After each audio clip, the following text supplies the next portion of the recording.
Okay, Emily Bongos Smith Payton. Payson. Payson. It's okay. Everyone says Payton. Let's chat. Let's chat, Beth. Okay, the last interview I did, I also messed up the last name. Hey, it happens. It's like I used to be Smith. That's a hard one to mess up. I know. And it's like when people get married, I don't change their name in my phone. Yeah. Say like, in my heart, you're Payson, but in my phone, you'll always be Smith. I feel like all my high school friends, I still call them by their maiden names, like even if they're married. And like, it's a full name experience. A lot of my friends, I have to call them full name. I know. And I got just BG a lot. Yeah. Like all my friends from the before times. Yes, the before. The before times. They just call me BG. And I love it. But then BB, that's also. Yeah, BB's cool. That works. So welcome to my home. Love it. Thank you for having me. When you first walked in, I'm like, okay, don't mind just the toys. My house is the same way. I know, honestly. And I'm like, sometimes I think I should clean more and everything before I have a guest over. But you know what? This is real life. Yeah, it is. And I think it shows that like our kids are getting the best of the best. You don't have to live in this perfect little world. I know, totally. Yeah, my mom says, your house looks lived in. Yes, I'd rather look lived in. Yeah, I was like, well, we do live here, so. Yeah, I haven't done an interview on my couch in a while. I actually tried to do, and that was when I was telling you the other day, earlier, that I only recorded 15 minutes of it, and then that's not good. The whole recording stopped, so I had to redo that. So I'm happy to be back up here. And yeah, local, hometown, Hanson, it never left. Easy commute. Kind of left, yeah. Yeah, so we go way back, like childhood. I mean, we just basically grew up together. Your older brother and I and my husband were all like in the same grade. Yeah. And same church. So like all the CCDs. Yeah. I went to school with your twin brothers. Yeah, we were always in CCD class together. That's right. Yeah, you guys were in the same year. Yeah. I know. Like, I love our little small town. Yeah, me too. Did you think you were going to stay? I don't think that was the intention. But I love it. Now I feel like I never want to leave. Like there's so much, even, I don't know. It's like so my husband's from Plymouth and he had like never left Plymouth. That's like, I feel like Hanson, we at least can experience the world because you have to go elsewhere to do anything. Yeah. Like he's even worse. Like Plymouth, it's like he'd never experienced another town. Like he knew Boston and Plymouth, Massachusetts. Oh my gosh. But now I've converted him. He loves Hanson. Oh, good. Yeah. So we've got him on the Whitman-Hanson. Yeah. Is Plymouth is technically a part of the South Shore? Yes, it is. Right? Yeah. But it's so big that it does have a little bit of everything for everyone that I feel like I'll talk about, we'd go to Hull or we'd go to Marshfield or we'd go to all these different beaches. And he's like, I never explored another beach in my life. That's so true. Because they didn't have to. Like, we'd have to go other places. So. Yeah, Plymouth is huge. Yeah, I know. And like, we're not on the way anywhere. No, everything. My mom's famous line is, I'm 15 or 20 minutes from anywhere. It's a great central location. It's a great central location. I'm not sure it takes me 20 minutes to get to do anything. I don't think I would consider this a central location. We're in the center of like a highway abyss where there's like the highways go around us to the east, west, north, south, and are nowhere near us at all. No. I remember when in college, I moved to Providence, and then if I had friends come to see me, this is like pre-GPS. Yes. So I would get them just so they would get off the highway exit in Bridgewater, and then I would meet them. Yes. And then I would have them follow me. I love it. Yeah. Like there's too many. Yeah. It's all dark, like back roads. There's 1,000 four-way stops that look exactly the same. I mean, actually, so I lived in Providence for like 4 years.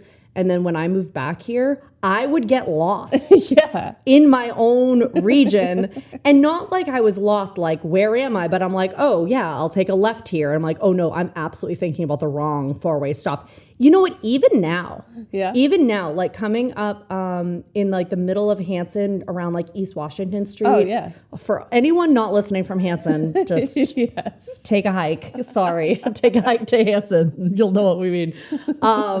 But yeah, even still, I'm like, I think if I go straight at this one, it'll get me to like the town hall. Yep. But also this one might be the one that brings me to Damien's. Well, yes, it's those two corners, but also See, yes, you know what I mean. Yeah, no, but there's one more thing. There's a new light on County Road. I know. And I've almost gone through it twice. Shooketh.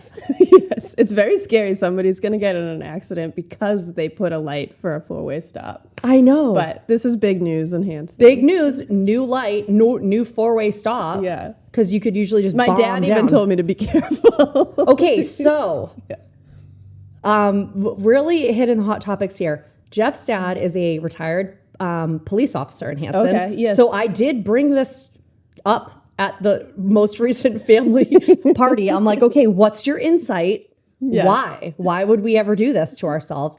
And he said he believes there's some new like traffic, I don't know, infrastructure laws where if you have to like, you know how like some of when you're like pulling up to the stop sign, kind of two people, the person, you could kind of be going straight, but then someone else could kind of be, if they're taking a right, they'll go right next to you. Yes. So if there's that much space and people are doing that, the state, I think, is trying to get the towns to put rotaries in. Oh. So if you put a light in, Okay. it kind of is like, all right, we don't need to do a rotary. That's good, because a rotary would really... Can you mess me imagine up a at that rotary? spot. Yes. People would just be flying over it. Oh, gosh. I have a story, by yeah. the way, about knowing that Jeff's dad is a cop, but really? We can maybe keep that offline. I don't know. My God, Emily. I never would have thought you to have. No, it's actually it's my brother and picking me up from basketball practice when we were younger. Oh no. Mm-hmm. Okay, just tell me the story. Okay, all right. So I don't know. I'm in middle school. My brother borrowed my mom's car, which was like an Oldsmobile.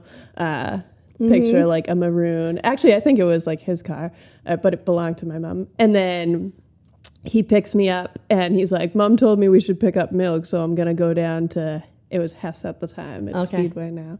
And let's see how fast this Oldsmobile can go. No. Yeah, he guns it. And of course, a cop comes up behind us, and we're passing Camp Kiwanee. He's like, "You think I should shoot down Camp Kiwanee to?" And I'm like, "No, I think we need to pull over." So we pull over, and he's like, "I'm so dead. We're so dead." And and the cop comes over, and he's like, "Do you have any idea how fast you were going?" And I think Scott may have name dropped. Yes. Because he knew it was Mr. Bailey. Dude. Yeah. He's like, I just picked up my sister from basketball practice. We're getting milk. I think he was honest with him, and he was like, I was just kind of showing off for my sister on the straightaway. Totally. And so we got, like, he was like, well, just take it easy there on the lead foot. And then we got let go, and we got the milk, and we get home, and my mom goes, "Wow, that was fast." And my brother said, "Don't say a word." Yeah. Oh my gosh. Yeah. Is this I'll never forget it. Hearing about this story now Yeah, for the first time? She might not know that story, so Sorry. that's a cute one for her. Sorry, Mrs. Smith. It's kind of innocent. That's awesome. But okay, this is like small town life too, because I mean, it's like Scott barely would have had to have name dropped. Like, we're from a very small town. Yes. Like, Jeff's dad would have seen Scott performing in like the kindergarten Christmas pageant. I had no idea. I was like, how did you just pull that off? And he was like, it's my friend's dad. Yeah. Yeah. It's like, okay, of course. And that's always Scott's luck too. Yeah. Like, he could get out of things, or just, somehow he could avoid getting in big trouble. Well, I mean, I feel like it does take a little bit of bravery to just be like straight up like, yeah, I was speeding. Yeah. Because I mean, obviously you were, but in the moment, it's hard to just like be real about it. Yeah. And like, that's probably what a police officer wants, right? Yeah, They just want, exactly. they don't want the BS. It's just like, dude, let's just. what was that? Why were we like going so fast? Oh my gosh, amazing. So the reason I do this podcast and interview series is because I'm always out working in the community and with people of all ages and abilities, and I'm telling them like, you really can be a creative in so many different ways. And I can't, I was texting you last night being like, and I'm sure you get this too. Oh, I couldn't even, they probably say to you, I couldn't even sing a note, or I couldn't even draw a stick figure. And it's like, well, I've spent thousands of hours practicing. Like, right. You could if you want. So this is my way of creating a little database of a variety of ways to have creativity in your life. And I mean, this just like goes back to like the small town thing. It's like, not like you look around where we grew up and you're like, oh, look at all these careers in the arts. Right. So the fact that either of us have careers in creativity is just like really interesting to me. I know both of us had a variety of supports to get us there. But yeah, so music has been the direction you have gone. Yeah, absolutely. And did you perform in church? I did at one point. So we actually, it was like the church band. And I remember bringing my drums in and stuff and just ripping it up. Kind of. But I remember we would practice at my house, which is really funny. And it was a couple boys that were the grade above me. We did it for, I think it was like, confirmation age? Yeah. Or something. And so we called ourselves Church the Band. We made a MySpace page. Amazing. And we kind of, I don't know, we took it out of context of the church, and we started like writing like metal versions of the songs and stuff. Yeah. And I remember my friend made me sticks and had like, it was for my birthday, like my Jesus sticks, and had like crosses. Talk about creativity. Had like crosses coming off the ends of them, so when you'd play, there was like these like death weapons at the end of them. Were they like hurting the back of your arms? I don't think I really performed with them, but we definitely did a photo shoot with them. Oh my gosh. Yeah, so I even forgot that I played in the church band, but that was a thing. That's wonderful. I know. I just like have this memory of like, because thinking about early exposure, right? Like, where do we get the gall to pursue a life in the arts, right? Like, but I mean, we had like, they took the drama and music stuff pretty seriously for an elementary school. I mean, I remember there being plays and you could stay after school. Did you ever do like drama or school or anything? So I was big into drama. Well, you got to give credit to, I don't know, I'm going full hometown here, but Mrs. Lewis. Mrs. Lewis. Yes. So she was the music teacher. And she was like an older woman. And there's so many stories there. I should have stopped performing probably because of her. She basically told me I can't sing, which she's totally correct.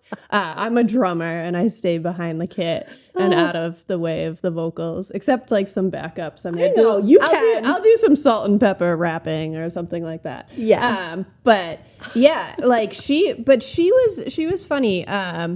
So I did drama. Me and my best friend, still to this day, Kyle Murphy, we were always like the stars of plays. I remember he was like the genie and I was Jasmine, and like there was like this weird one. It was called Cybernella, and it was like Robot Cinderella. What? Mm-hmm. Yeah. Mrs. Lewis. Somebody look up that script because it's a goodie.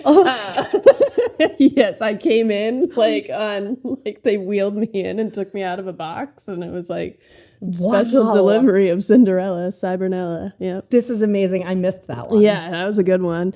I blame my brothers for not being involved. Otherwise, I would have been brought to if they were in it. They obviously weren't. Yeah, it was so funny. But I recall, and this goes back, so speaking of like people singing in the church, the Pimentel family, they always were singing in church. And Mrs. Lewis knew the older siblings, Tommy and Kristen, could sing. And I remember her recognizing Allie's last name and being like, your brother and sister can sing. You're taking a solo. And I don't even know if she remembers this. She's the lead singer in my band today. But she got pulled out in like I don't know what we're in, 4th grade or something, to the front, and she made her sing. And I don't know if that was her first exposure to sing, but she can sing. And so we got to thank Mrs. Lewis for that moment. It was like Jesus in the Technicolor coat or something. Yes. I remember that. She was super into Joseph in the Technicolor. Yeah. And so, she recognized, and I feel like it was good. It was like kind of forceful, but it got a lot of us, and I think that was like a required one. I feel like Peter and Kevin, there was a kid that fell off the stage. They probably remember that. That was an iconic moment in grade school. But those moments, but it really did give us that exposure and, made sure everybody was singing in the chorus and we were up on stage. We also did the whole awful Christmas red itchy sweaters, and the lights were like construction lights that were making you all feel like you're going to faint. And Mrs. Lewis always seemed like a little bit like it was her own world in that classroom. And what more can you ask for like an arts or music teacher? Yeah. Like that's the thing. You want to feel like you're entering into their space. And it was always kind of like a little unpredictable. I remember there was one, do you remember Emily Stavro? Yes. I know she was one of the people. I think there might've been a couple. There was a Christmas play that Mrs. Lewis directed and put on. And like, I'm pretty sure Emily was dressed up as a snowman and rollerblading through the crowd. Amazing. Yeah. I mean, dude, amazing. And just like, okay, we can kind of just do whatever we want. Let's just, she's like, just give me something to work with. She just wanted people to come out of their shell, and she definitely did that. But I'll end with, this is where my career in music should have ended, but somehow gave me strength to continue. So I was Annie one year. Kyle was Mr. Warbucks. I always give him credit. And I get to the play. My parents are there, and Mrs. Lewis tells me, so you're going to do all the lines, but we're going to have Megan Donaghy's going to sing the songs for you tonight. You got pulled. Yeah. And that happened. She came out for all the Annie songs. Stop. Yeah. Mrs. Lewis is like, listen, I have a vision and this ain't it. I practiced it right up to that night, and then all of a sudden I had a stand-in for the songs. How did you handle that emotionally? Were you just like, whatever? Did you let it roll up your back? Were you upset? Like, obviously it stuck with me. Yep, this is true. But I mean, maybe that's when I decided I should not sing live or something. But I don't know. But I still liked acting. I still liked being involved. I went through, so I started playing the drums, and this will carry over. But I played drums because my brother played the drums. My older brother, Scott, who we've referenced, and he was actually mad about it. And he was like, "This is my one thing. This is my one thing. Like, you get the good grades, you play sports, you do this, like." I play the drums. And I was like, yeah, but I want to play the drums like you. I really idolized him in that way. And he's like, okay. And he observes the way I'm playing. And I had the kit kind of set up lefty, which if anyone, so usually you go right over left to play. And so being a lefty, I set up so I was left over right. And so you'd go around the kit this way. And he says to me, and this wasn't to be offensive, and some people may take it the wrong way, but he said, listen, you're already a girl, and people are going to judge that you're playing the drums. If you go up and you have to start switching the kit all around, now you've got like a double, X on you kind of thing. And so he's like, also, you just want to be able to go up to a kit and play it, like if you have the opportunity. And so he's like, you got to learn to lead righty. And he said, I play righty, and he's a lefty himself. Right. And so I was like, okay. And my right hand was weak. It still is weaker. And I actually have like a unique style of playing that I'll give like a lot more like ghost notes or accents with my left hand to almost make up for the fact that sometimes my right isn't leading as strong.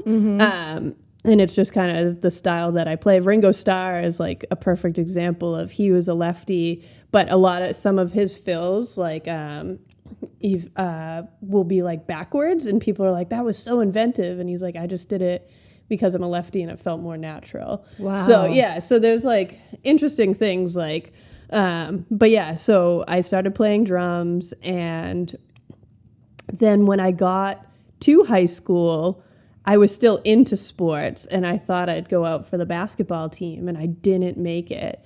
And I was like devastated. I don't know why I thought I was going to be this basketball star. Well, also, it's like we're in a small town. You just kind of assume, like, I'm just going to get to do the thing I want to do. It's like, what do you mean? Like, so make like another spot on the team. Cutthroat. Well, I feel like girls basketball and girls soccer was like super intense. But I didn't make the team. And that same day, it felt like out of a movie, like, I don't know, like a 90s kind of high school movie. And my friend Allie Schofield came up to me and was like, hey, so I was already playing drums. They had asked me for like the show choir. I was in the pit band, and they were like, hey, we're doing the school play Grease and we need a drummer. And I had just, it felt like this is what happened, but I may be exaggerating. But it was like I had just read and I couldn't find my name on the wall. I turn around and she's there with a manila envelope and was like, would you ever consider, like, I was talking to Miss Perkins, would you consider, I told her I know a drummer, would you play? And I was like, yeah, I guess so. All of a sudden my schedule has cleared up completely. And she's like, great, here's the music. I don't know if I'm imagining this, but I feel like that's how it happened. She like had the drum music ready to go for me. And that was the day that I turned from being this star athlete to like fully being involved like every day of the week. At that point I was playing drums. So it was like I was playing for the show choir, I was playing for the drama, for theater.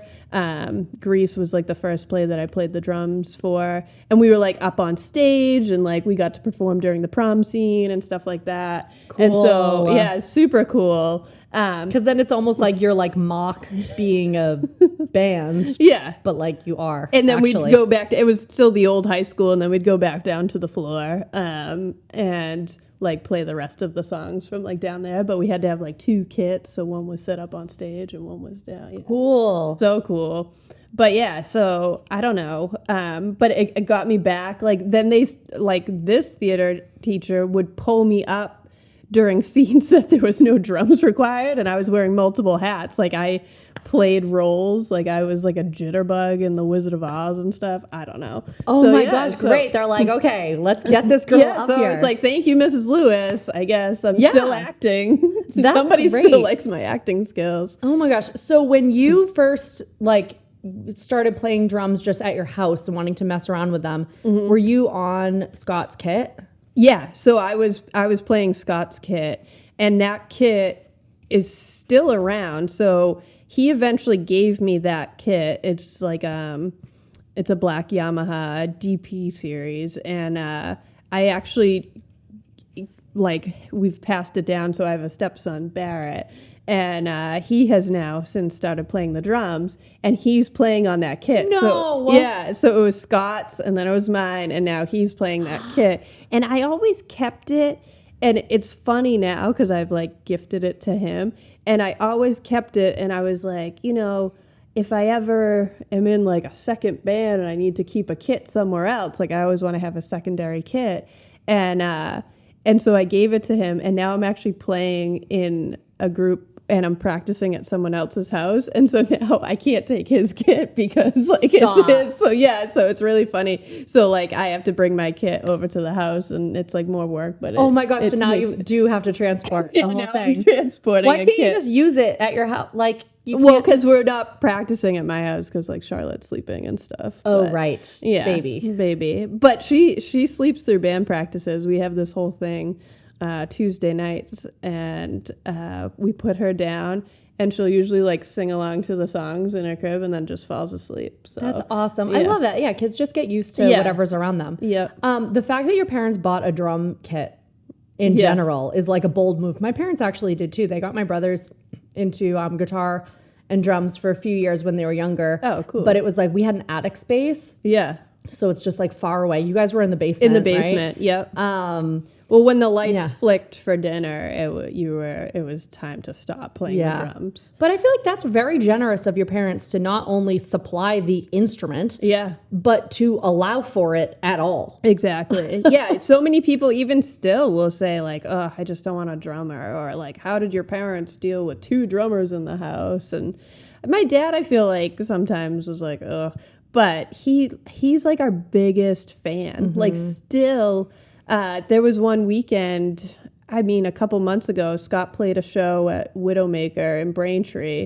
And then I think I played a show, I don't know, it was probably at the C Note in Hull or something. And my dad went back to back both nights to see us play. And like, that's just so cool, you know? Yeah. And he's just like, I love, and he's like, bursting with excitement too. Like I stood next to him while my brother's playing, and he's just got this big smile on his face because he loves seeing us perform. And so they were definitely our biggest supporters, and I think that's so key to have. Absolutely. So it's like you have the support at home with your family, you're finding opportunities in church, and now like at school it's being pulled out. So you're really kind of, it's just like sort of incorporated into your life, like so many different aspects of your day-to-day life. So kind of thinking about like, all right, so you're getting all this exposure and practice. But like, I feel like for me, and I was doing lots of like visual arts. My parents were signing me up for painting classes that take me to after school and things like that. And I was always drawing. I was always trying to pursue that. But it's like, I'm like, okay, well, I guess I'm going to be a teacher. Because like, I don't know about art jobs. Right. So you're doing, were you in any bands you were in bands in high school. Did Allie and the Biddies start then? No. So she sang in like one of the groups very briefly, but 8th grade we had a band, and it's like Kyle, who I referenced as like the drama kid, and Allie, and we performed at like the 8th grade talent show. And then the funny thing is we kind of went a little different ways, but I stayed in a band with Kyle, and it was like we were it was like prog rock, and it was, I don't know. But that was like in the 6th hour was like high school. And then I remember like we broke up, and we ended up pulling Allie in like senior year or something. And then we all went off to college. Allie actually, she went to Wheelock College, and I was at Providence for like a semester, but then I was at Emerson College. And so we would hang out. I would go over to Wheelock and hang with her. And she was always in the Wheelock Idol. It was like back when American Idol was like kind of a thing. So the colleges would have like their own version. And she would win Wheelock Idol like every year. Awesome. Singing. And we didn't play together, but I remember they made her a judge the last year because they were kind of sick of her winning every year, wanted to give someone else an opportunity. And when we got out of college, her sister was playing around on the South Shore. She played a lot at like the Abington Ale House. And so she, and like McGuigan's and a few places, and she'd ask us to like guest. And so that's how Allie would play with her sister, and they'd like harmonize, and then I'd play bongos. And so that was a thing for a bit, and that's how Allie and the Biddies formed, which is really crazy because Kristen was getting all the gigs, and we were like trying to think of band names and different things, and Allie ended up taking over the show as the lead, I guess. And but it was really Kristen that kind of brought us on board, and I don't really know how we even settled on the whole Allie and the Biddies thing. That's great. So who's in the band today? So now, it morphed. It was an all-girls band. There was this girl, Mara, that was the bass player. She was like my roommate for a while. She lived with me. She moved out to like Lake Tahoe, and now she lives in Hawaii. She's amazing. Like a very cool, talk about creative person. She like plays music on some of the islands out there, and does it's very cool. So cool. Also just cool to know anyone who lives in a place like that where you're like, oh my gosh, I could actually go and have a vacation here and have a local experience. Well, like super wild. I mean, talk about creative people, but like one of my friends from college ended up also moving to Hawaii and opening like a cafe there. And then I had my friend Mara like visit her at the cafe, and they became friends. And it's like friends in Hawaii, like through me, but I don't know. Amazing. So you're setting up, it's your retirement community. Right. You're like, make it there someday. When do I get to come and like hang out? But yeah, so it was an all girl thing for a while. And then it's just so hard to kind of find the right musician and all that. And even to find like another female bass player. And so we ended up bringing a couple different people in. It's like switched out. We had this kid that was coming up from Rhode Island. He was awesome, Adam, but it was just like too much of a commute for him. Yeah. And so then, long story short, but Allie ended up finding Spencer, who is now my husband. Oh, no way. To join the band. Yeah. And and so Spencer joined the band, and I was like even like skeptical at first. I'm like, oh, like how do we know? Like she said that he was considering quitting playing music and was like talking about selling his equipment, and she's like, why don't you join our band? I'm like, well, why are we gonna have this kid that like doesn't even care about music anymore? Yeah. And then it was like the perfect fit. And then he ended up becoming my husband, and we fell in love. I know. Talk about the perfect fit. Yeah, right.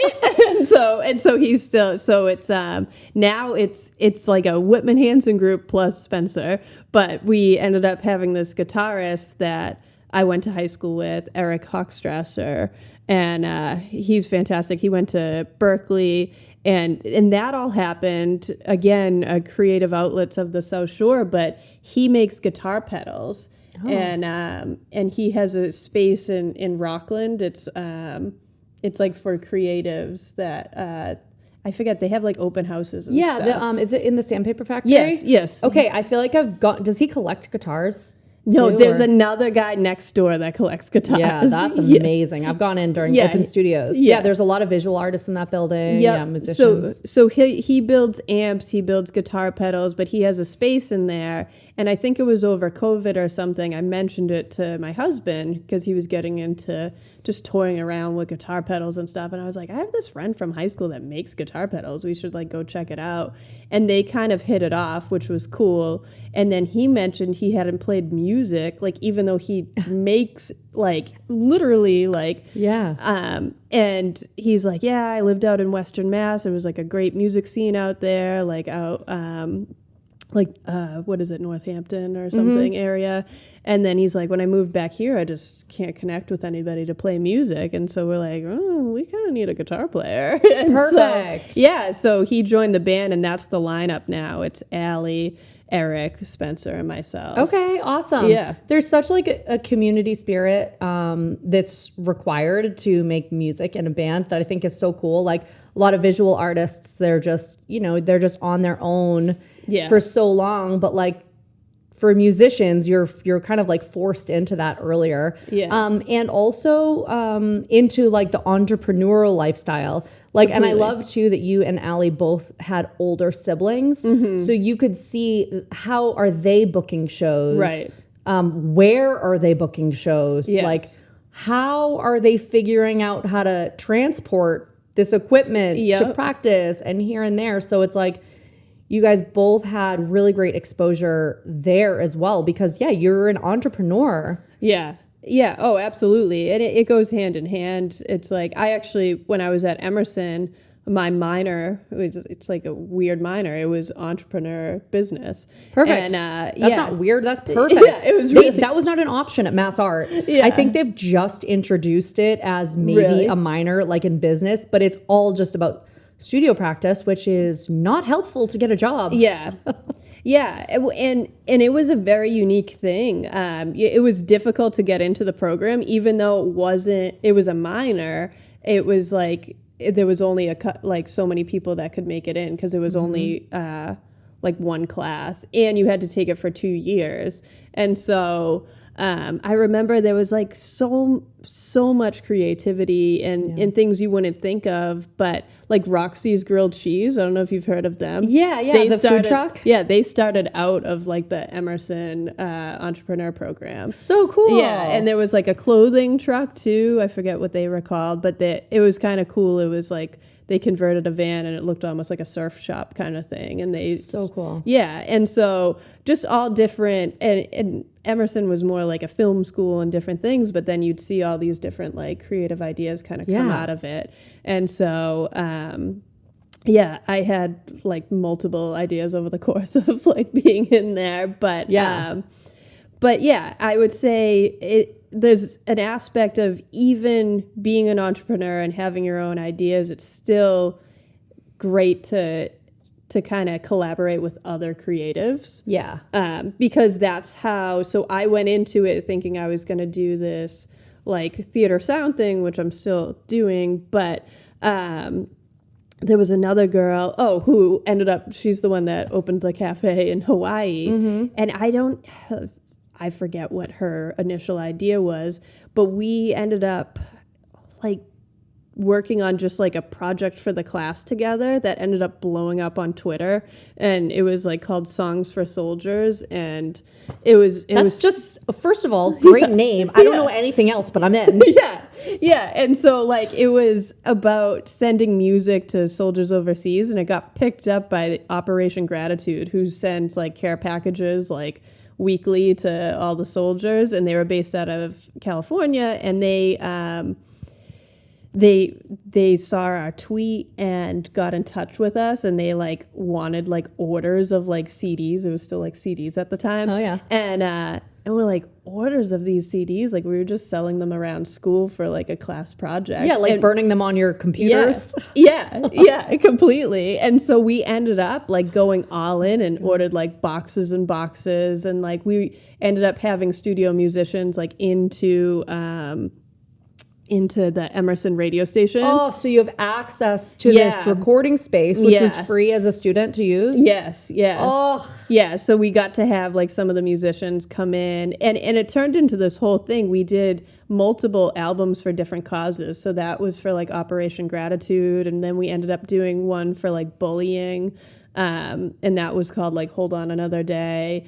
And then we did one for after the marathon, we did a Boston Strong album with all like Boston artists on it. Wow. And you're like way out of college at this point. Yeah. So this really continued on for a while. But we still had access to use the studio because like we were like alumni. So they call it like the Emerson Mafia, but there is like a true connection of like, I don't know, just the school like helping out, or like everybody kind of, so. That's what you want. I mean, that's what like schools are supposed to do, like really support their alumni. That's part of the reason, that's one of the many reasons you might pursue a degree in a college, is the continued access you have to resources as an alumni. Exactly. Yeah. And I think that was one of the greatest things about that school is, a lot of people are just like helping each other out and finding jobs, but it was all this, like, it was a big connection thing. Amazing. Okay. So let's just go back a little bit because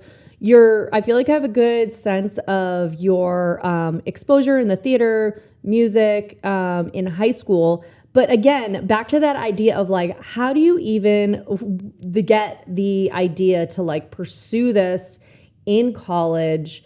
What is your major? What are you thinking when you're starting to apply to colleges? Yeah, so it's crazy.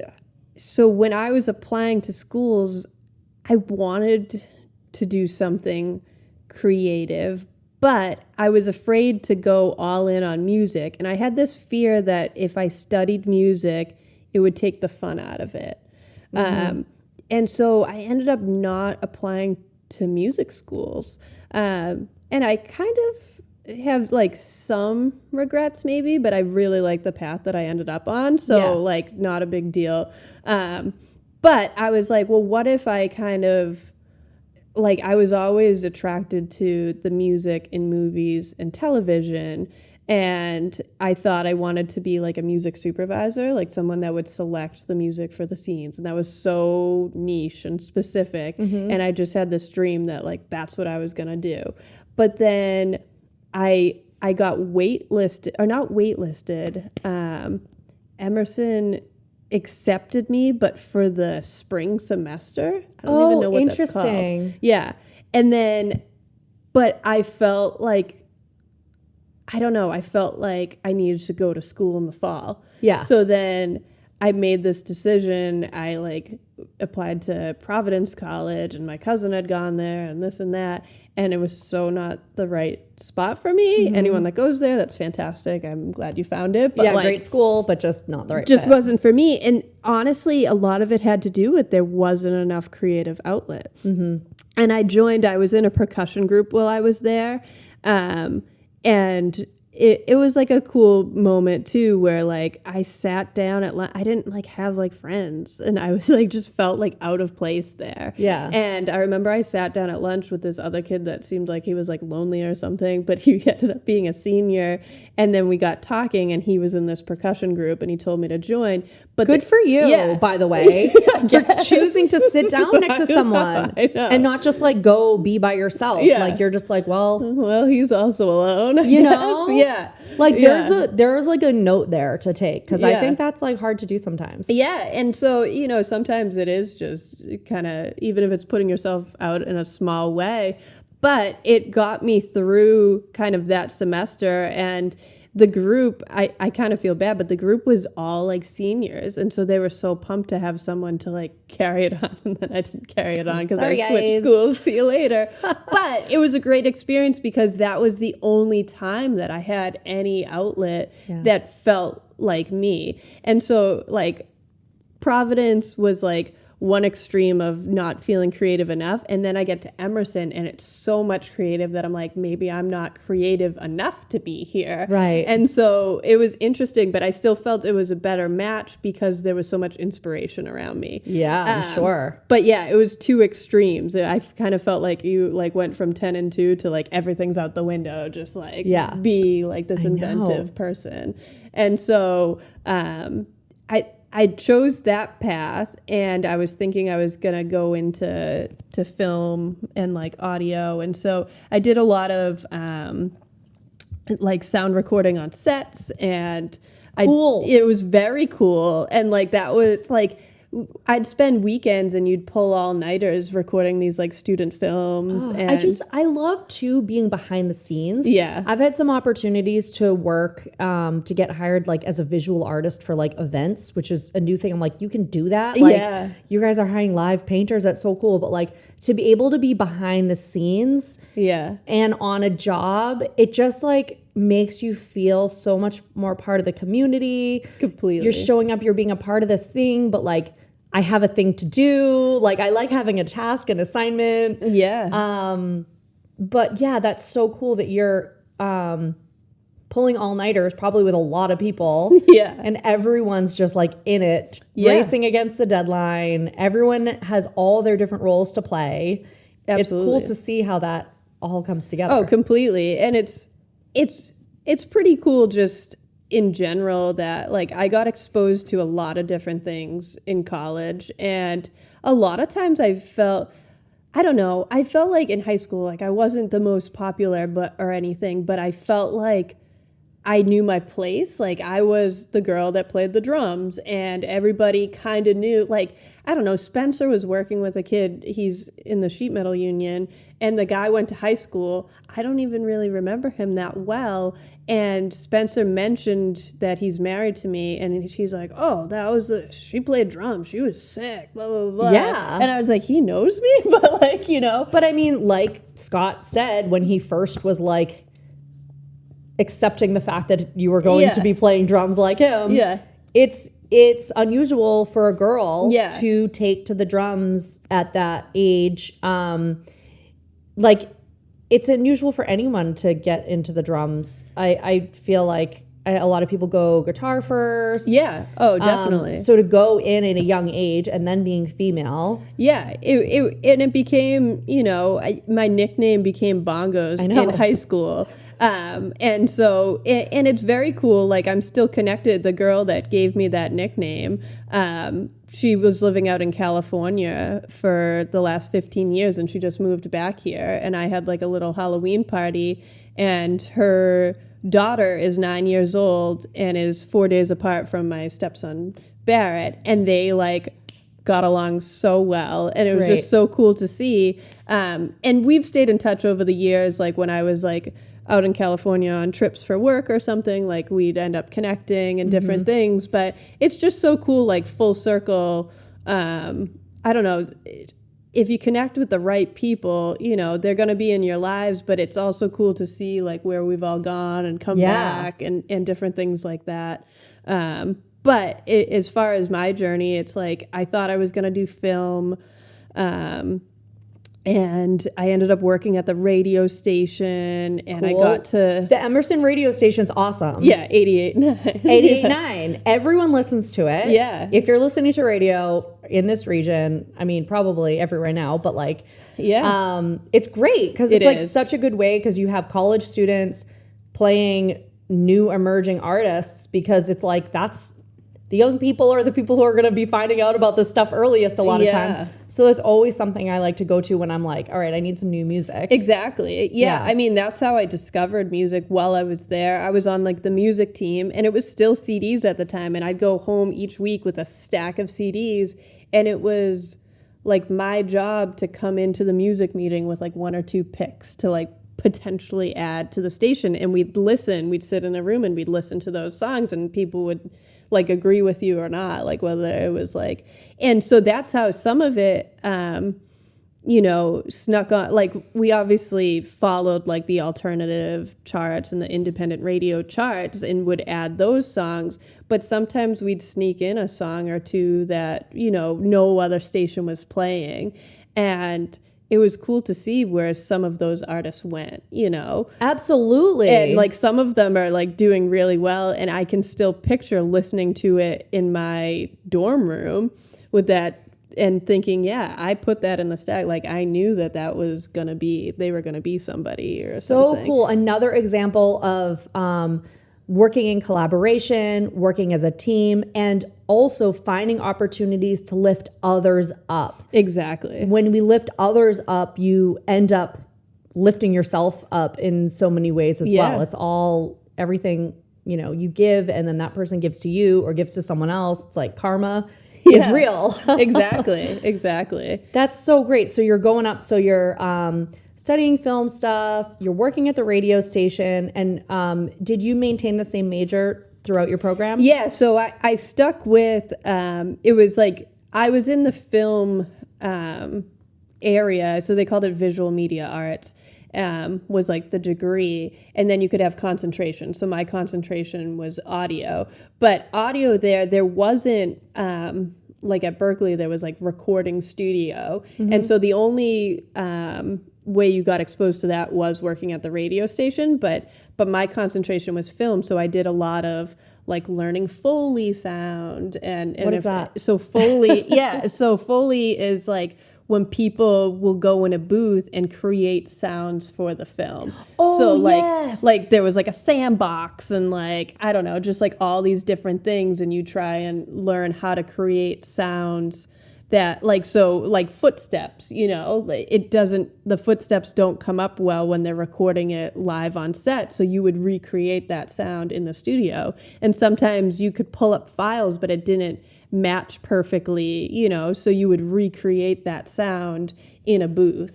That sounds like so much fun. I've seen videos. There was something circling on Instagram a while ago where it was like the physical archive of someone who had been in this industry forever. And it's like, and you'd use this weird, random, crunchy paper for the most unexpected, like for a skull being cracked or something, really unexpected things. And studying Foley must like you must just move through the world so much differently. Oh, definitely. You zone in. I mean, I remember it was very cool. Like just different things that I was exposed to through different professors. Like I remember one of them like took us into one of the underground garages and just had us like truly listen, not only to like the reverb when you'd clap, but like how you would hear sound, you know, and it was like, I think it was a critical listening class. And so like a lot of times we were assigned to go to different places and listen for 20 minutes and just log what we heard.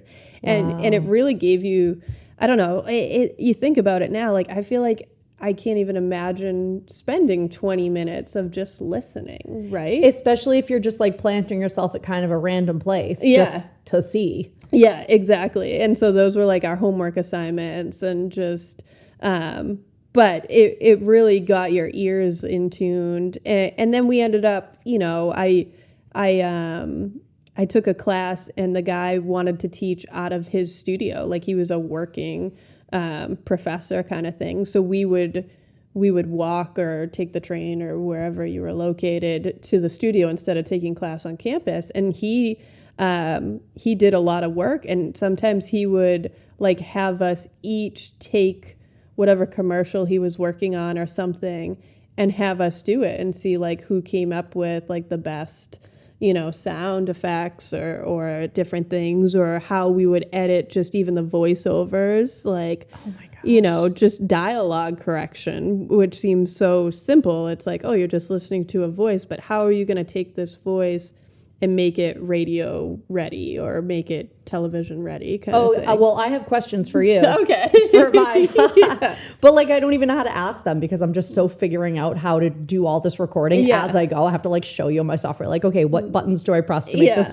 sound more professional? I love that he had you come to his studio to see, because again, what another amazing exposure. So now you're seeing, okay, I can see, I'm experiencing how this professional is spending his days. Like, not only am I seeing the type of jobs he's getting doing commercials or whatever, but I can see like, okay, he's getting here in the morning. Exactly. Like, what is the vibe? What is the rhythm of life? Because that's such a big part of how I think we should choose our careers in life, is like, how do you actually want to spend the time throughout your day? Yeah. And it's really hard to know what that looks like. You just you're aiming for these different career paths in theory. Like, you know, I feel like you sometimes hear it in Hollywood, people's like careers blow up and they're these famous stars and they're like, oh my gosh, like I wanted to be an actor, but I didn't want this.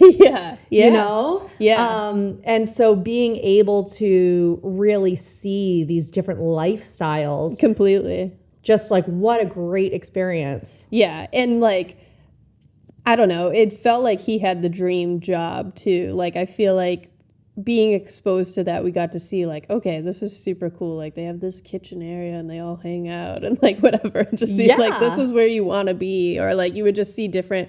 And I didn't end up on that path, but strangely enough, like, this is where it's weird. Like, my life, I feel like there's a lot of full circle. But Kyle, who I've referenced throughout this, Kyle Murphy, I should give him a shout out. I know, Kyle. I'm booking you next. Yeah. So clear your schedule. He works in commercials and he does a lot for real though, Kyle. I want to book you. Yeah, he's great. And he does a lot with like Toyota, but he has worked for years now with that professor at Brian McKeever. No.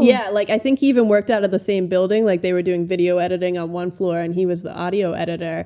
And that was like my professor. And like Kyle ended up working in these same places alongside this guy that I thought, wow, this is really cool. Not only does he do this for a day job, but he also wants to share that wealth of information with students. Like he took that on in addition. Like he only taught, I think, 1 or 2 classes kind of thing. That's the best. You know, I went to Massasoit for a period of time in between living in Rhode Island and before I got into Mass Art. Yeah. And that was like one of the unexpected things about going to a community college I found, which was like a lot of these professors, they're also actually working in the field.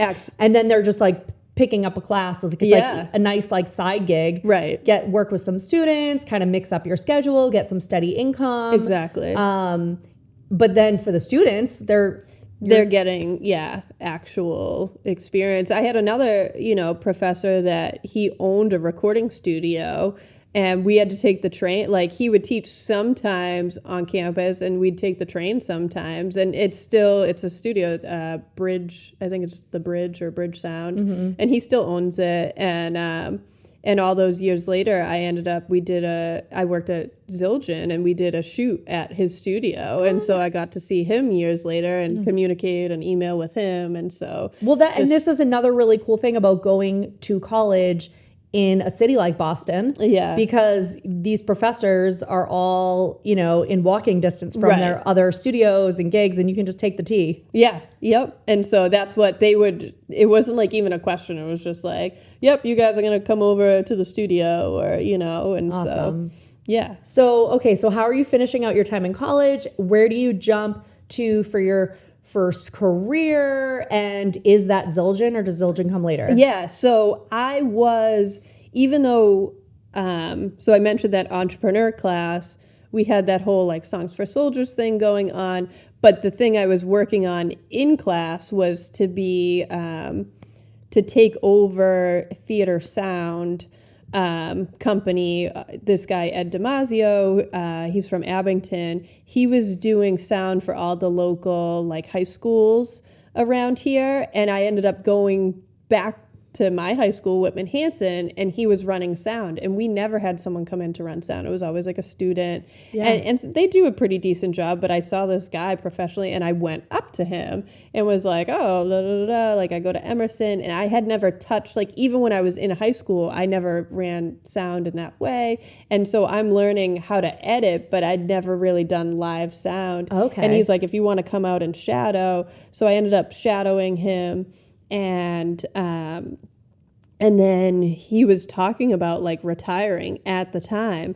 And so then I like knew nothing about a business. And so that's why I did the entrepreneur class. So I must have met him prior to my junior year or something. And so I would start doing shows for him over the summer when I was like done like college and stuff. And then I was like planning to take over the company from him. But then I always had this other dream. I have a lot of dreams in my hands and like a lot of things. Keep them coming. But as a drummer, like Zildjian is in Norwell. It's like right by Rockland. Yeah, right. And very local to us. So Zildjian is a cymbal company. Worldwide. I mean, it's recognizable. People wear the T-shirt or you see the logo. Yeah, it's on every concert you go to. You see it written on the it's cymbals. The equivalent to like Fender. I feel like when people wear like Fender or a Gibson shirt, like if you Zildjian is like right up there. How wild that the home base. Yeah. That is the home base. That is the home base. Yeah. So it was a Turkish, it was an Armenian family that started cymbals in Turkey for like the Turkish Sultan. And then they moved to America. It was a family business. They moved to America right before the Great Depression, and they moved to Quincy, Massachusetts. And it was a nephew that like owned a candy factory in Quincy. Okay. And he was told, there was like a back and forth letters, like, you have to come home to take over the family business. You must come back to Turkey. And he's like, no, I have this like candy business. I'm not doing it. And then he's like, unless you want to move it here. And so like the uncle came over here and they turned this candy factory into a cymbal factory. Stop. Yeah. Like, what? This is blowing my mind. Yeah, this is like I used to give the history tour when I worked there. This is so cool. My heritage is like from Boston, from generations. And I think it was like my great grandfather had like a little candy shop too. There was like a big candy biz. Yeah. Oh, definitely. In Boston. I love that Zildjian fits into that. Yeah. Yep.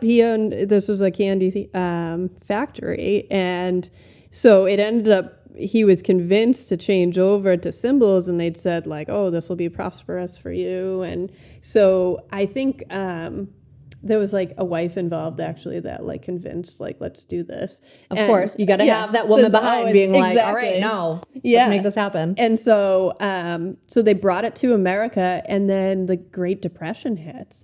And the wildest thing is like every company is like suffering. And what came out of the Great Depression was like jazz music, right? Oh. And so the one area that like helped people to literally not be depressed was music. And so people would go out to see music, and that's when like the drum set formed.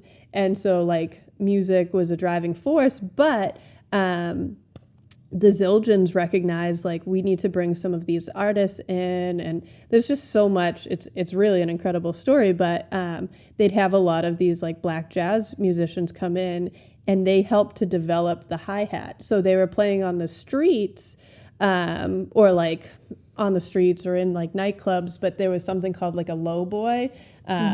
And this is in front of me, but like the low boy would be on the ground, and it was keeping the time with their left foot, but it was like little things that would clap together.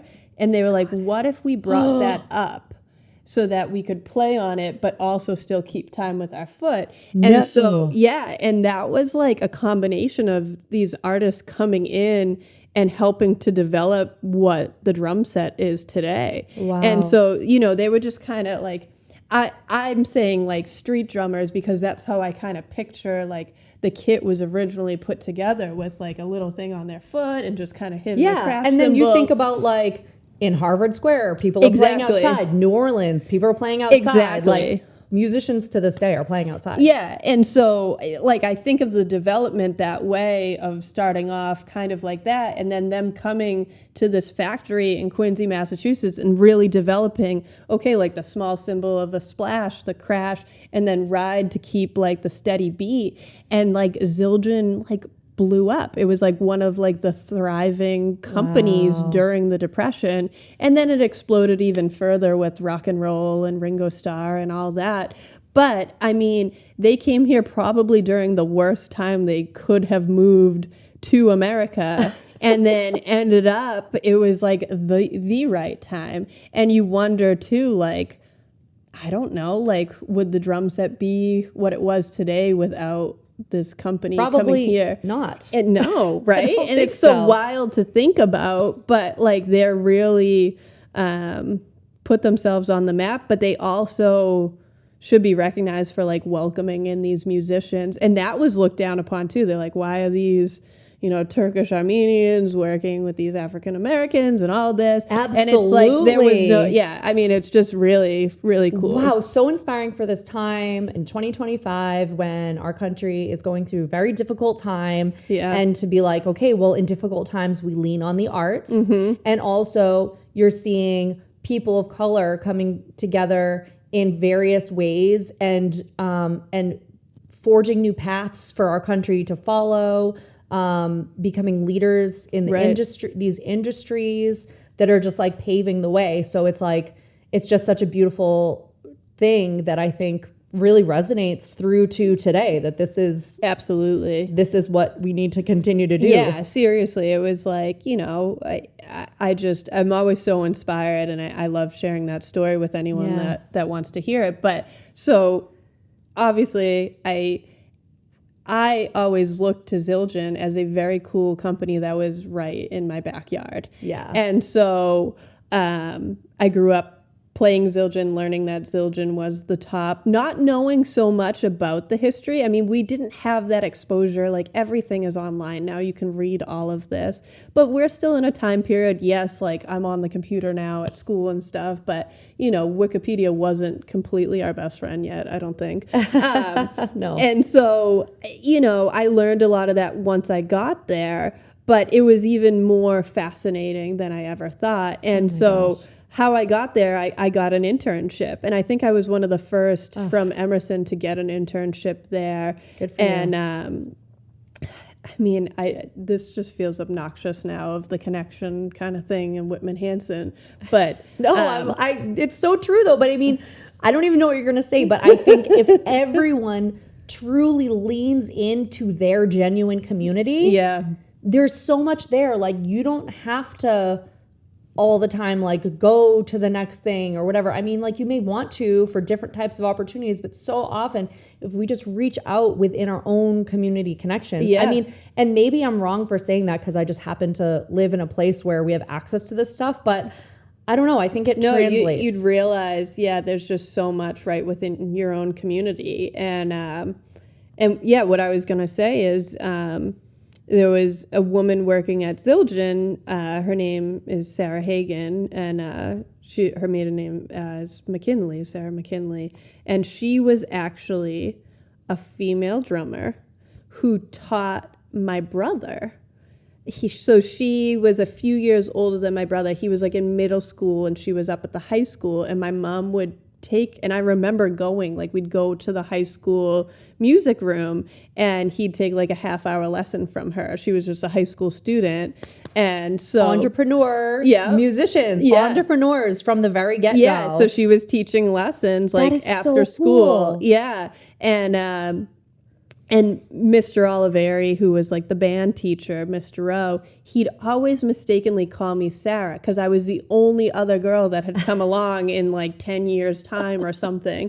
And so I knew who she was because my brother took lessons from her kind of thing. And so I was like, like, it's okay, Mr. Rowe, you can call me Sarah. Like, I don't know. I just like stopped correcting him. Like and so it was really funny because like I knew her just through whatever. And so I reached out to her directly, knowing she went to Whitman Hanson, landed this awesome job at Zildjian. And I knew like I kind of wanted to do something similar if it was available. Yeah. And so she was like, you can be an intern in like our department. And so cool. So I became her intern. And then it was my senior year, and she was actually pregnant. And so I remember she let me know, and she was going to be going out on maternity leave that summer. And so she had talked to like Craigie and Debbie Zildjian and was like, could we keep Emily on over the summer and she could like cover for me while I'm out. You've already been training. Yeah. And so I'm 22 years old. And the other crazy thing was her boss was like getting ready to retire. So he was like half out the door kind of. And so I'm there at 22 years old. Summer is like the craziest time in a musical instrument like company because summer touring. So everyone's out on tour. Mm-hmm. And so I'm essentially running artist relations at like 22. Yeah. And I remember this was even wackier. They got another intern because so I'm like a temp, and then we had this other intern, his name's John, from Berkeley, and like him and I like figured out how to do stuff together. Okay, so what is this job? Like, what is artist relations? People are reaching out. Yeah, so artist relations in this term like is handling symbol requests. And so what I mean by that is so we sign artists, so it's part of like the job is like looking through these drummers who want to be signed. And a lot of it at the time, this is still like I feel like Instagram wasn't really a thing until like maybe a year or two later. Yeah, like this is Facebook just getting going. In this time period. Facebook is happening. What year? This is like there wasn't really like a lot of viral. There was YouTube. There was some viral drummers on YouTube, but predominantly during this time, you were still recognizing artists for the artists they played with. So the bands they played with or who they were out on tour with. Mm-hmm. We were like 2011, 2012. Yeah. Yep. Exactly. Okay. And so this is like I'm looking at people submitting,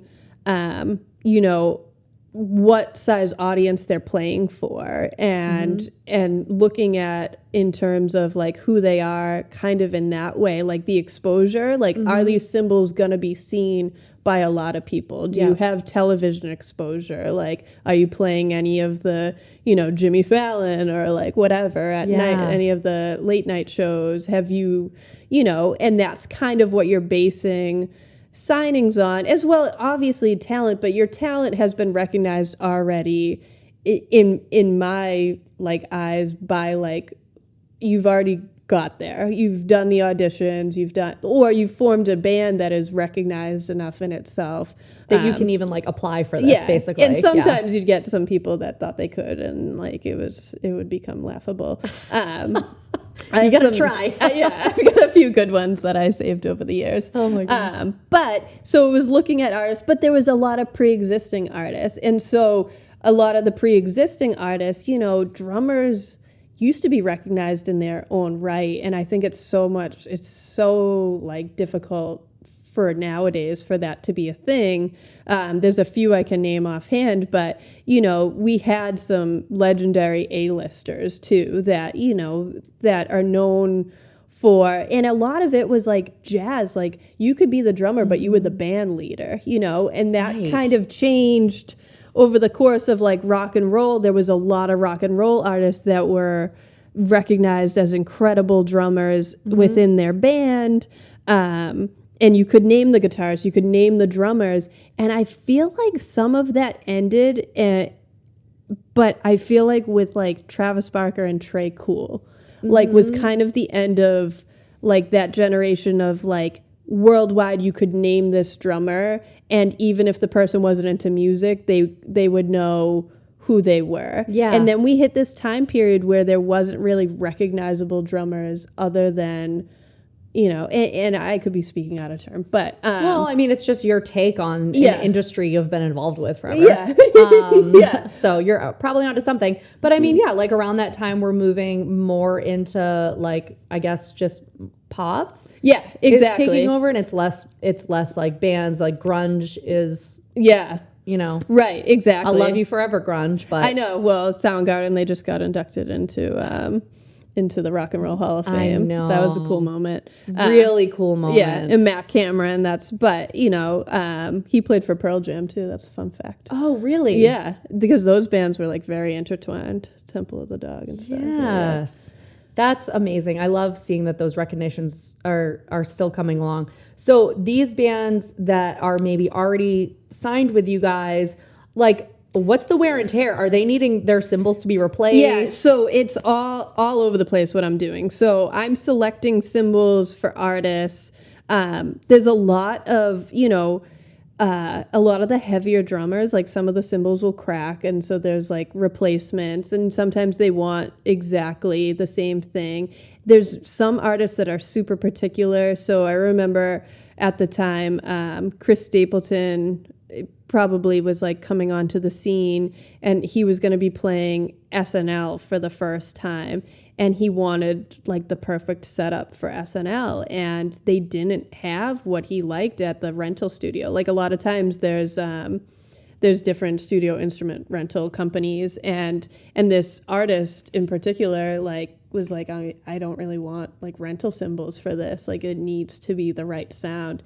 And this is like, those are the artists that I really love, because I take it as a challenge, because now I need to personally select cymbals, and they're going to be played by someone on SNL.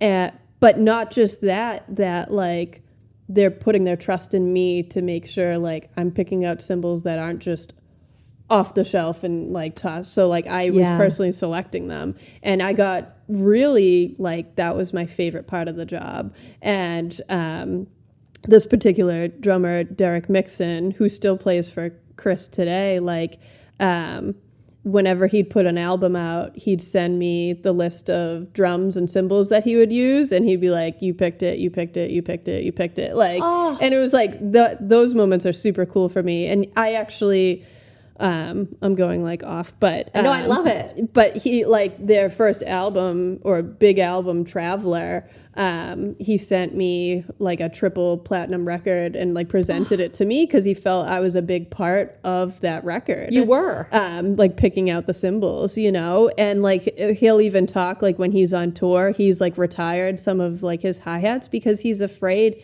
he doesn't want anything to happen to them, and they're like his favorites, so he just reserves them for the studio. And like I remember I had to pick out a second pair, and I can still picture what like his sound like in my head, but now I have to pick a pair that's secondary. And I remember he was like, you got really close, but nothing will replace like the first pair that you picked out. But that became kind of my thing. And so in addition to that, social media, everything's picking up. And I had gone to school for sound. And so at the time they were recording using like straight up like camera audio.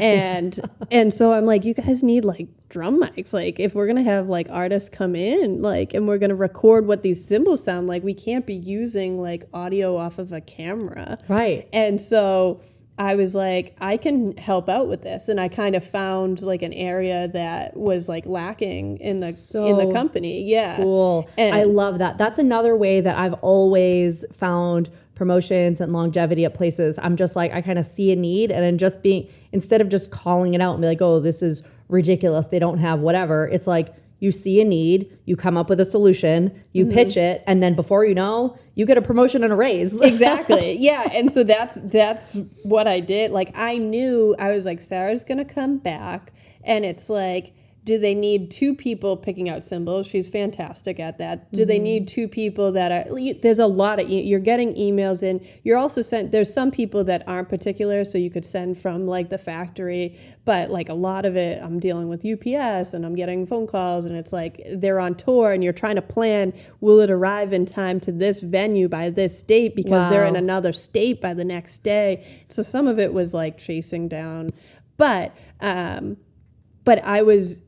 I loved that aspect, but then I found this other aspect where it was like marketing, right? And so I'm like, we have all these artists that come in, they want to see how the cymbals are made, they want to pick out cymbals themselves, but then how can we get a little something out of this visit other than look who visited today? Here's a picture, or, you know, we're taking a video and the cymbals don't sound great because it's like camera audio.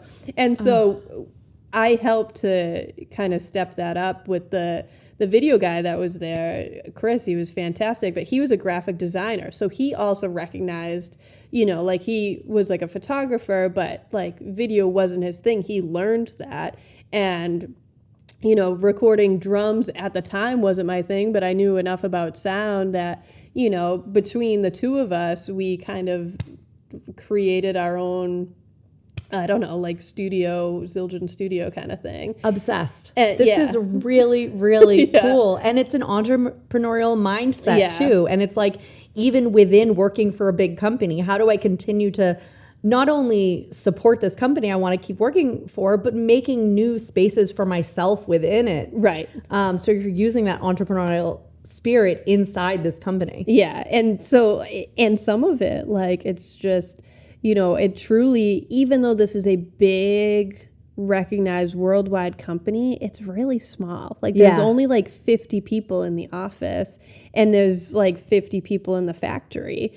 And so even though, you know, they're making obviously decent money, to convince them to like do some of this stuff, I started out bringing stuff in from home, you know. I was bringing my own microphones until I could convince we need this, you know. And so it's almost like I had to win over by like, you know, just working with what I had. Yeah. And well, hello, this is a company that started its American roots in the Great Depression, okay? So they're not just going to splurge on some random new idea. They want to see it, their name markets itself, right? Yeah. So like in some ways it's like, we don't even, you know, but you got to keep up with the times too, right? And so like with social media, you know, a lot of it became, you know, you're sharing different artists and they're making videos, and that's fantastic. But we need to make our own material as well, you know? And so that's kind of like, I started doing a lot of that. I was in artist relations there for, I think 8 years before I moved over to fully be on the marketing side. And I was like more like their social media sort of thing and doing videos. But I still was like wearing like mixed hat the whole time. Like I felt like, you know, I was doing social media. I was also selecting cymbals. I was giving tours. I was bringing cymbals out to like artists. I was going to shows all the time, which was fantastic. And we started filming at shows. So we were throwing GoPros up and like really just how can this become like a relationship that works for both? You know, you're getting the cymbals, you're getting the exposure, and how can, you know, we give back to each other? I love that. And then more opportunities for like being able to be like backstage and behind the scenes and like a part of the crew who's making this whole thing happen. Even you're coming in from Zildjian still, it's like people are psyched to have you there. Everyone's probably like, Zildjian's here recording. Yeah, exactly. And you get to know, like, I even became friends a lot of times with like the security guards at different venues. Yeah. And sometimes like I'd bring them T-shirts or something like that. But to the point where they're like, hey, Emily, like, oh, we know, like, you know, you're bringing cymbals kind of thing. It's fun. It's like you're being part of the community. Yeah. And so, I mean, that was just incredible. I was with Zildjian for 10 years, and just the amount of experiences I had. So like being a drummer, it's like a dream to like, you know, work with some of my favorite drummers of all times. And, you know, I'm thinking about like us holding microphones. Like one of my favorite stories is the time I got to interview Mick Fleetwood of Fleetwood Mac. Wow. And that was one of the times that I was holding like a Zoom recorder, and like I just had headphones on because I was just listening in. But I was also asking the interview questions. And like I knew a lot. I'm just like super into history of bands, like history, like especially music and just like all the connections.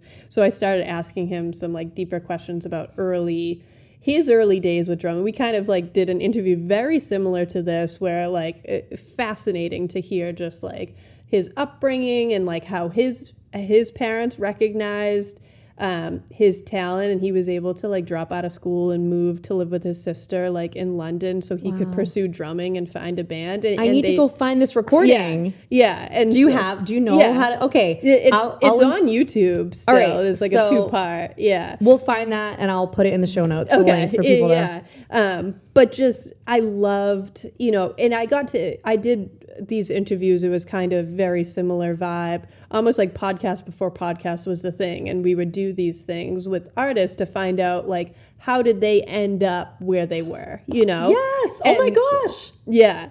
This is exactly what we're doing. Exactly. This is great. Yeah. And so to hear it on like the bigger level, but you could relate, like even though this is Mick Fleetwood of Fleetwood Mac, like he still comes from like maybe not the exact same similar upbringing, but you still have that parent recognizing, you still have that support, like you still have that like he was playing in a garage and like someone walks by and hears him playing moment.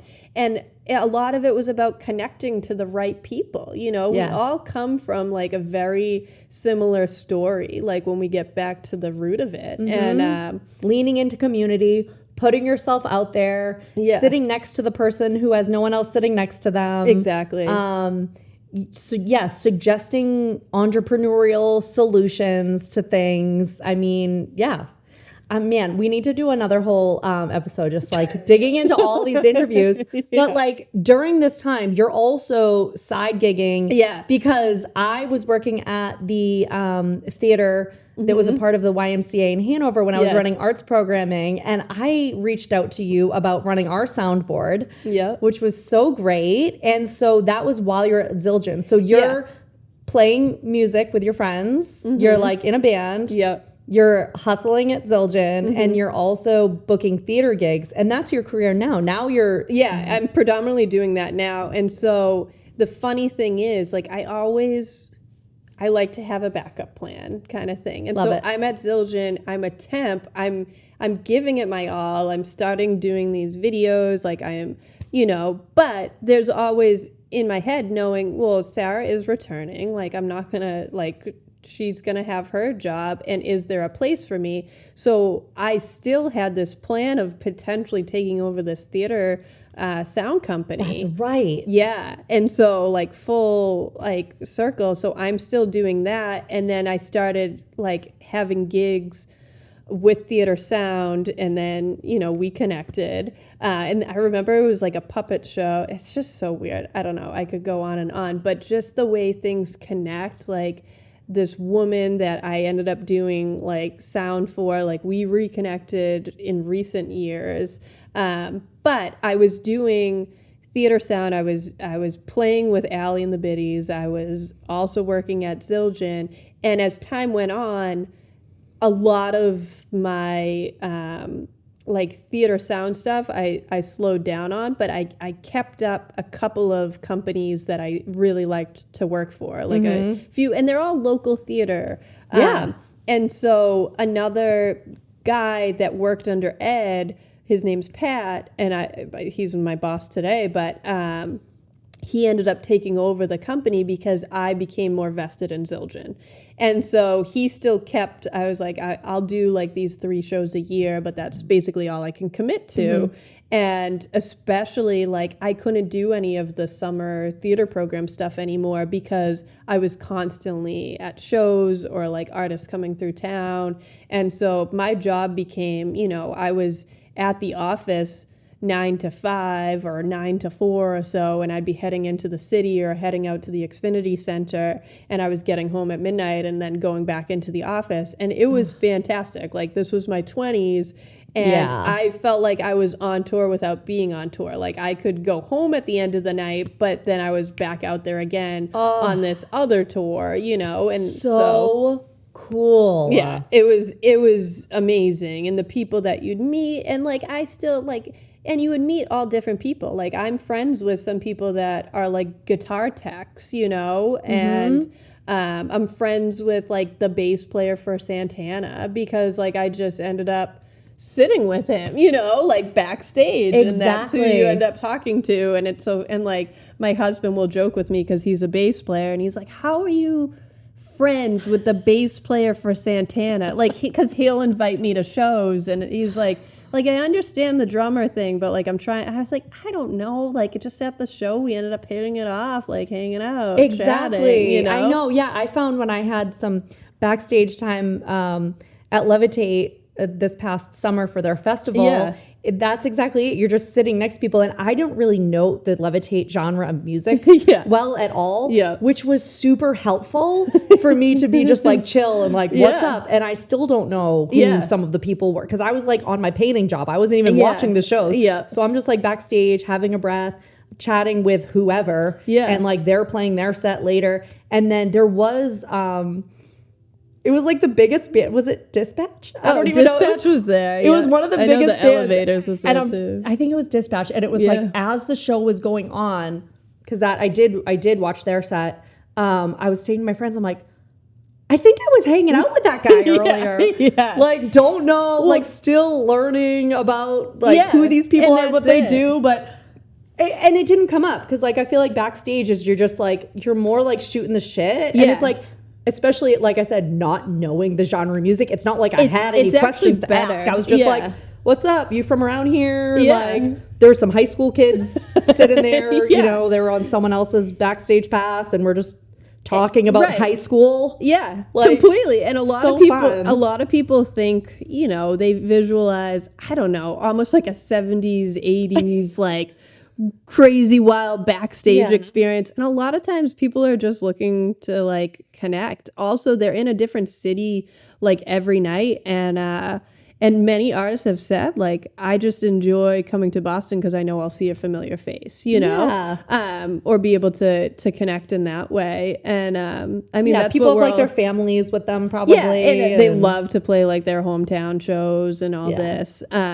But a lot of times, there's some bands that will travel with their families, but generally, like especially the musicians that are the guitarists or the drummers, they don't have that privilege, and so they're out there alone, and you connect with the band, but it's like you also want like some kind of outside. It's almost like it's your family, that your band is like your family, but sometimes you want to see someone outside of your household, right? Exactly. And so we're seeking that, and so I think that's something that I recognized, and so it was great just to, and I think that's what was appreciated. Like I remember being at the Green Day show, and I knew like I would never approach any artist because it's just, it's like they get it all the time. Yeah. And I remember like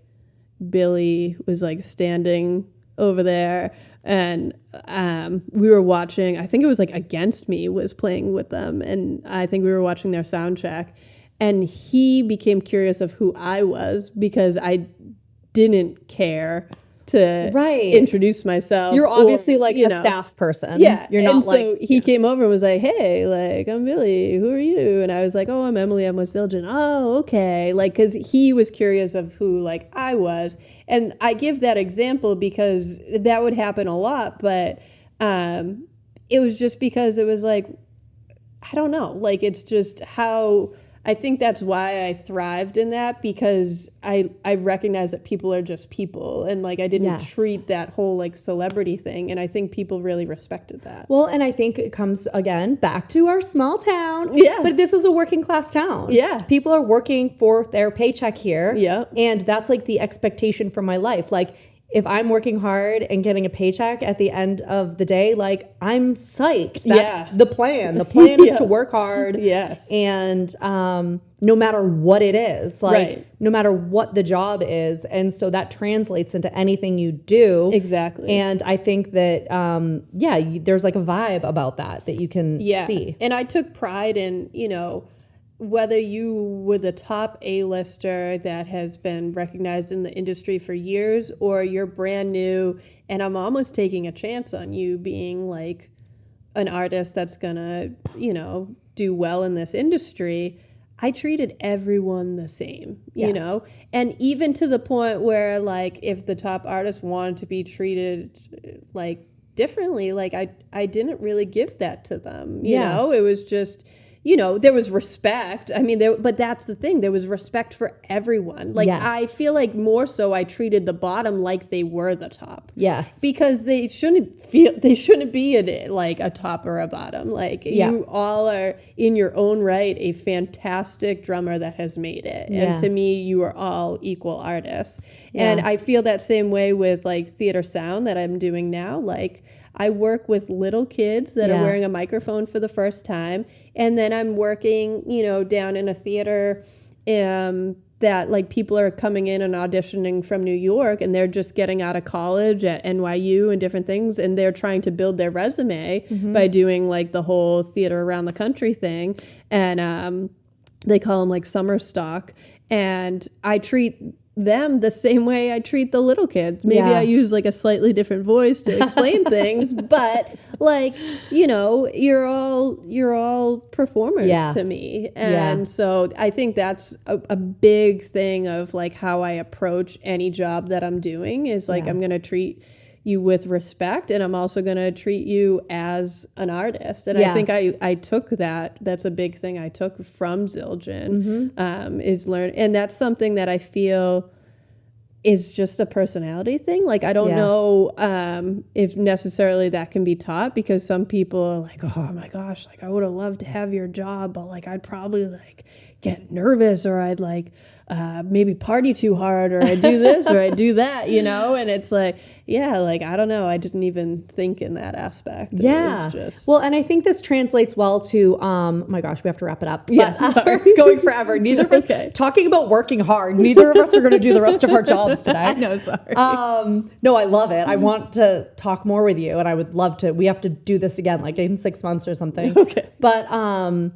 But yeah, like with children too, because now your stepson is picking up the drums. I've seen videos you've shared on your like private and personal Instagram, and he's good. Yeah, he's really good. But it's early access. It's early exposure. It's speaking to him the same way you're speaking to Mick Fleetwood. Yeah, and just genuinely having trust in everyone's innate creativity and respecting them like a professional. Right. I actually, one quick story, my daughter, she is always like singing and dancing and doing performances.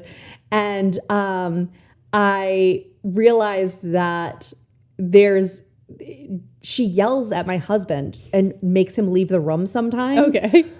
And I think I finally figured out what it is. It's that he is just beaming with like pride and love and like, watching his baby girl do her thing, and he's just like, his dad is just like exploding with, it's like the sweetest, he's the best, and like being so supportive, but it's almost like she can see something about that makes her feel self-conscious. But when I'm watching her, I have like my serious, like, I am respecting the artist's performance. And I'm taking it like almost too seriously, but in a way that like allows for her to like dig into her artist. So I gotta help Jeff like tone it down a little bit, because it's hard to do that when you see your child thriving. Right, exactly. Yeah, and that goes across the board. Just sometimes it's like, you know, I think the kids can feel that, and it's the same with like sports and stuff. It's like sometimes we have to just let them do their thing, you know? And beam on the inside a little bit. My gosh. Yeah. All right. Well, thank you so much, Emily. Absolutely. Thank you for having me, Beth. I mean, honestly, such a good conversation. I'm going to listen to this a bunch of times. Okay. I can't wait for your family, who I all know, to hear it. And share it. We'll sound it all around Zildjian and everything too. Just such a great creative path. So inspiring. And like my takeaways are like putting yourself out there, treating everyone as equals, learning the history and culture about where something came from, having the entrepreneurial spirit, whether it's booking gigs or creating new space for you in your existing job. And, you know, and city colleges, maybe there's something to be said still for the university system. Right. Yeah. All right. Thank you so much, Emily. Thank you.